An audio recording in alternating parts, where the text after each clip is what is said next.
हनुमान जी के कुछ ऐसे मंत्रों के बारे में बताने जा रहा हूँ जिन मंत्रों का अगर आप निरंतर जाप करते हैं तो आपको प्राप्त होती हैं बहुत ही अद्भुत चीज़ें, बहुत ही अद्भुत शक्तियाँ। आपका जो जीवन है वो एकदम हनुमान जी की कृपा से पलट जाता है। आपको पता भी नहीं चलता कि आपकी जो समस्याएं हैं, आपके साथ जो दिक्कतें हैं वो कब कब में ख़त्म हो गई हैं। चाहे वो शारीरिक दिक्कत हो, चाहे वो मानसिक दिक्कत हो, चाहे वो भूत प्रेत आदि की दिक्कत हो, चाहे वो नौकरी में या फिर काम धंधे में रुकावट की दिक्कत हो, या फिर कोई आपका शत्रु हो जो आपको परेशान कर रहा है। तो इन मंत्रों के द्वारा कोई भी शत्रु आपका बाल भी बांका नहीं कर सकता और हनुमान जी की विशिष्ट कृपा आपको प्राप्त होती है। देखिए, एक वीडियो मैंने बनाई थी जिसमें मैंने आपको बताया था कि भगवान शिव का ओम नमः शिवाय मंत्र का निरंतर जाप करने से क्या क्या फ़ायदा होता है। आज मैं आपको बताने जा रहा हूँ कि हनुमान जी के 5 मंत्र, जिनमें एक शाबर मंत्र है और 4 जो है वो वैदिक मंत्र है। इन मंत्रों का निरंतर अगर आप जाप करते हैं, निरंतर जाप कहने का मतलब ये नहीं है कि आप चलते फिरते जाप करेंगे। इन मंत्रों का जाप आपको पवित्र होकर अपने घर के मंदिर में करना है।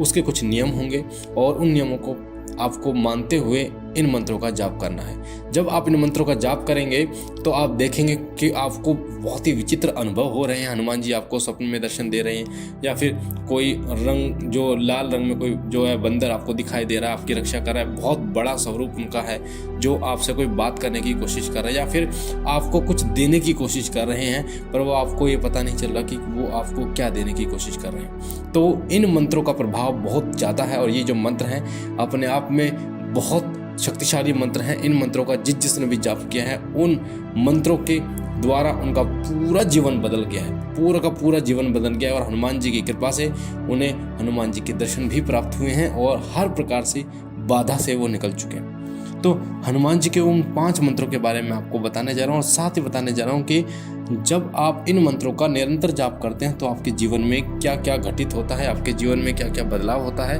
हनुमान जी आपके जीवन में आकर क्या क्या बदलाव करते हैं और आपके जीवन को फर्श से अर्श तक ले जाते हैं। देखिए, हनुमान जी जो हैं वो जागृत देवता के रूप में पूजे जाते हैं।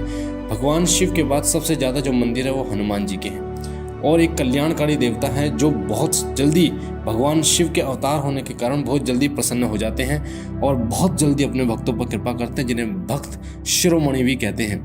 वीरों के वीर हैं बजरंगबली और तुरंत प्रसन्न होने वाले देवता हैं। साथ ही कलयुग के राजा हैं। हनुमान जी के बहुत सारे ऐसे सिद्धपीठ स्थान हैं जहाँ पर हनुमान जी साक्षात विराजमान है और वहाँ पर भूत प्रेत आदि का वो निवारण करते हैं। साथ ही अनेक ऐसी शारीरिक बीमारियाँ हैं, मानसिक बीमारियाँ, जिनका वो अपनी शक्ति से इलाज करते हैं। जैसे 2 प्रसिद्ध जो उनके स्थान है, एक सालासर, एक मेहंदीपुर, एक ऐसे 2 स्थान है जहाँ पर विशिष्ट रूप से भूत प्रेत का इलाज होता है। साथ ही मगधज बालाजी में अगर आप जाएंगे तो वहाँ पर भी आपको हनुमान जी की अद्भुत शक्ति का प्रदर्शन आपको देखने को मिलेगा। देखिए, जाप मैं आपको बता दूं, इन मंत्रों का जो जाप है वो आपको शुरुआत में बोल कर करना है। ऐसा नहीं है, कई लोग कहते हैं कि मानसिक जाप सर्वोपरि होता है, सर्वोत्तम होता है। बिल्कुल, मानसिक जाप सर्वोत्तम होता है, पर मानसिक जाप से पहले आपको वाचिक जाप करना होता है और फिर वाचिक जाप आप कर लेते हैं, उसके बाद उपांशु जाप, उसके बाद मानसिक जाप। 3 प्रकार के जाप होते हैं। वाचिक जाप होता है जब बोल कर आप करते हैं, जैसे मैं आपको बोल रहा हूँ, आपको सुनाई दे रहा है और आपको भी सुनाई दे रहा है, अन्य व्यक्ति को भी सुनाई देता है। ऐसे ही उपांशु जाप होता है जिसमें सिर्फ आपके होंठ हिलते हैं, सुनाई नहीं देता। मानसिक जाप में आप मन में जाप करते हैं, आपकी जीभ भी नहीं हिलती। तो सबसे उत्तम जाप मानसिक जाप माना जाता है। पर कब मानसिक जाप सबसे उत्तम माना जाता है? जब आप एक उस चरम सीमा पर पहुंच जाते हैं जाप की में, जब आपकी जो ऑरा है, आपकी जो ऊर्जा की शक्ति है वो इतने उस लेवल पे आ जाती है कि आप मानसिक जाप बिना किसी व्यवधान के कर पाएं। तो वाचिक जाप सबसे पहले शुरू कीजिए, बोल कर जाप करना शुरू कीजिए। आपके आत्मविश्वास भी बढ़ेगा, साथ में उस मंत्र की शक्ति भी उस माहौल को ऊर्जावान बनाएगी। उसके बाद आप उपांशु जाप करना, यानी होठों के द्वारा जाप करेंगे, उसके बाद मानसिक। तो अगर बात करें 1.25 महीना के लगभग वाचिक जाप कीजिए, उसके बाद 1.25 महीना उपांशु जाप, उसके बाद आप मानसिक जाप को शुरू कर दीजिए और फिर आप देखिए उस मंत्र का प्रभाव कितना बढ़ जाता है। तो देखिए, सबसे पहले जो हनुमान जी का मंत्र है वो है ओम हम हनुमते नमः, ओम हम हनुमते नमः, ओम हम हनुमते नमः, ओम हम हनुमते नमः, ओम हम हनुमते नमः, ओम हम हनुमते नमः। ये जो मंत्र है ये हनुमान जी का बहुत शक्तिशाली मंत्र है। इस मंत्र का जाप आप कर सकते हैं, बहुत ही छोटा मंत्र है। इस मंत्र की आप 11 माला, 21 माला, 31 माला, 51 माला, जितनी चाहें उतनी जाप आप कर सकते हैं। जितना जाप आप करोगे उतना ही आपको ये फल देगा। दूसरा मंत्र है ओम नमो भगवते आंजनेयाय महाबलाय स्वाहा। ओम नमो भगवते आंजनेयाय महाबलाय स्वाहा, एक ये मंत्र है और इस मंत्र के द्वारा हनुमान जी तुरंत प्रसन्न होते हैं और अपनी कृपा आप पर बरसाते हैं। तीसरा जो मंत्र है वो है ओम हम पवन नंदाय स्वाहा। ओम हम पवन नंदाय स्वाहा। ओम हम पवन नंदाय स्वाहा। ओम हम पवन नंदाय स्वाहा। हम जो है वो हनुमान जी का बीज मंत्र है। अगर आप मात्र बीज मंत्र का भी जाप करते हैं हम तो वो जो गुंजन है, वो जो ऊर्जा इतनी विकट ऊर्जा उत्पन्न होती है मात्र कुछ समय में। अगर 21 दिन का भी आप 1 घंटे या आधे घंटे तक आप हम बीज मंत्र का जाप कर देते हैं तो एक विशिष्ट ऊर्जा आपके शरीर में उत्पन्न होती है। आपको ऐसा महसूस होता है जैसे आपके शरीर में कोई प्रवेश करके आओ। आपका शरीर इतना ऊर्जावान बन जाता है, आप अपने अंदर इतनी ऊर्जा महसूस करते हैं। जैसे आपने देखा होगा कि जो लोग जिम करते हैं उनके शरीर में वो ऊर्जा महसूस होती है। उसी प्रकार से इस मंत्र का जो कि बीज मंत्र है हम हनुमान जी का, इस मंत्र का जाप करने से वही ऊर्जा आपके अंदर महसूस होती है। लगता है जैसे शरीर फटने को है, जो नसें हैं वो खड़ी हो जाती हैं, सांस ऊपर को चढ़ जाता है। तो इस मंत्र यानी जो बीज मंत्र के प्रभाव से, उसके बाद में जो चौथा मंत्र है हनुमान जी का वह ओम हम हनुमते रुद्रात्मकाय हुम फट। ओम हम हनुमते रुद्रात्मकाय हुम फट, इसका भी आप जाप कर सकते हैं। ये जो मंत्र है ये भी बहुत शक्तिशाली मंत्र है। साथ ही एक जो मंत्र है वह है उनका हनुमान जी का, वो है वैसे तो हनुमान जी के शाबर मंत्र क्या ही हैं, पर जो मैं बता रहा हूँ ये जो शाबर मंत्र है ये बहुत शक्तिशाली मंत्र है। इस मंत्र से आपको बहुत जल्दी अनुभव होते हैं और साथ साथ में हनुमान जी की कृपा भी आपको प्राप्त होती है। मंत्र है ओम हनुमान पहलवान पहलवान बरस 12 का जवान, हाथ में लड्डू मुख में पान, खेल खेल गढ़ लंका के चौगान, अंजनी का पूत राम का दूत, 96 किलो नौखंड का भूत, जाग जाग हनुमान हुंकाला, ताती लोहा लंकाला, शीस जटा डग डेरू उमर गाजे, व्रज की कोटली व्रज का ताला, आगे अर्जुन पीछे भीम, चोर नार चंपे ने सीन, अजरा झरे भरया भरे, ई घट पिंड की रक्षा, राजा रामचंद्र लक्ष्मण को और हनुमान करे।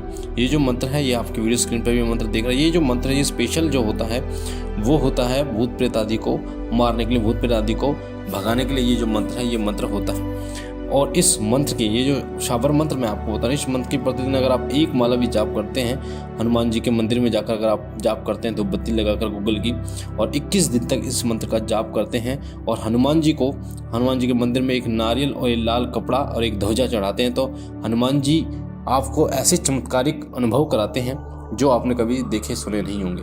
और जितने भी भूत प्रेत आती हैं, डाकनी शाकनी होती हैं, ये सभी उनके प्रताप से आपके घर में हैं तो भाग जाती है। आपके घर में अगर कोई उपद्रव है, किसी प्रकार की लड़ाई झगड़ा है तो वो सभी लड़ाई झगड़ा जो है या फिर जो भी नकारात्मक शक्ति है वो आपके शरीर, आपके परिवार से, आपके घर से निकल जाती है। तो इसका भी आप जाप कर सकते हैं। अब मैं आपको बता देता हूँ कि जब भी आप हनुमान जी के मंत्र का जाप करते हैं तो सबसे पहले कई लोग का प्रश्न होता है जी मैं हनुमान जी के इस मंत्र का जाप करता हूँ तो हनुमान जी का जो मंत्र है वो प्रभाव क्यों नहीं दिखाता, क्योंकि कुछ नियम होते हैं। क्योंकि हनुमान जी के मंत्र में और साथ ही अन्य देवता उनके मंत्र में, उनकी सेवा में नियमों का विशेष पालन किया जाता है। जब तक हम नियमों का पालन नहीं करते तब तक उनकी कृपा प्राप्त नहीं होती। ऐसा नहीं है कि जो गृहस्थी जीवन जी रहे हैं, गृहस्थी हैं, वो हनुमान जी की सेवा नहीं कर सकते। हनुमान जी की सेवा सभी लोग कर सकते हैं, चाहे पुरुष हो, स्त्री हो, माता हो, बहन हो, सभी कर सकते हैं। अगर माताएं करती हैं तो उन्हें भाई रूप में भी उनको पूज सकती हैं या पिता रूप में उन्हें पूज सकती हैं, क्योंकि वो जो हैं वो सर्वोपरि हैं। हनुमान जी भगवान शिव के अवतार हैं तो वो सर्वोपरि हैं, तो उनको पूज सकते हैं, ऐसे कोई बंधन नहीं होता। पर विशेष ध्यान आपको रखना कि माता बहनों को जो उनके अशुद्धि के दिन होते हैं उस दिन हनुमान जी को टच ना करें, हनुमान जी के सामने ना जाएं। मूर्ति के सामने जो उनका विग्रह होता है उसके सामने वो माता बहनें ना जाएं और ना उस दिन पूजा करें। हनुमान जी का मानसिक रूप से ही वो जाप करें। दूसरी बात, मंगलवार और शनिवार विशेष पूजा, जैसे आपको चोला चढ़ाना है हनुमान जी को या फिर आपको कलावा लेना है और उसमें आपको 11 गांठें श्री राम नाम की लगानी है और वो हनुमान जी को पहनाना है माला बना के। या फिर आप पीपल के पत्तों पर लाल स्याही से, हो सके तो केसर की स्याही से आप 11 पत्तों पर श्री राम नाम लिखें और उनको बांध कर एक माला बनाकर हनुमान जी को अर्पण करें। इससे हनुमान जी बहुत जल्दी प्रसन्न होते हैं। तामसिक चीज़ों का विशेष आपको निषेध करना, यानी बिल्कुल भी प्रयोग किसी भी हालत में नहीं करना। शारीरिक और मानसिक रूप से आपको ब्रह्मचर्य का पालन करना है अगर आपकी शादी नहीं हुई है तो। मानसिक रूप से सबसे ज़्यादा है। अगर विचार आपके गंदे होंगे तो पूजा पाठ यानी श्रद्धा भी आपकी गंदी होगी, तो कभी भी देवता प्रसन्न नहीं होते। तो इस चीज़ का आप ध्यान रखिए। जब आप इन मंत्रों का निरंतर जाप करना शुरू कर देते हैं तो हनुमान जी की कृपा आपको प्राप्त होती है। आपका ऑरा जो होता है वो तेजस्वी बनता है। कोई भी नकारात्मक शक्ति आपके शरीर में प्रवेश नहीं कर पाती किसी भी हालत में। साथ ही शनि ग्रह और मंगल दोष अगर आपके ऊपर हैं तो वो शांत होता है और सकारात्मक नकारात्मक से सकारात्मक रूप वो ले लेता है और आपके जीवन को बदल देता है, एक सही दिशा आपके जीवन को देता है। भूत प्रेत आदि बाधाओं का निवारण करता है ये मंत्र। साथ ही भगवान श्री राम की कृपा प्राप्त करने के का सबसे बड़ा जो चाबी है, मूल मंत्र है, वो हनुमान जी के ये मंत्र हैं। इन्हीं की कृपा से आपको भगवान भोले हनुमान जी के दूत भी आपको प्राप्त होते हैं। हनुमान जी के दूत जो है वो सभी को प्राप्त नहीं होते, पर आप निरंतर जब जाप करते हैं, हनुमान जी की सेवा पूजा करते हैं नियमों के अनुसार, तो आपको जरूर उनके दूत प्राप्त होते हैं। तो ये थी एक विशिष्ट जानकारी जो मैंने आपको बताई। साथ ही हनुमान जी के 5 मंत्र मैंने आपको बताए। हनुमान जी की सेवा कीजिए, हनुमान जी पर आप जो भी आप चढ़ाना चाहते हैं वो चढ़ाइए और उनकी कृपा प्राप्त कीजिए। मैं बाबा भोलेनाथ से, हनुमान जी से प्रार्थना करता हूँ कि बाबा कृपा करें आप पर, आपकी झोली भरे, आपके तमाम कष्टों का निवारण करें, आपके घर में सुख समृद्धि रखें। हम मिलते हैं एक नई जानकारी के साथ, तब तक के लिए ओम नमः शिवाय।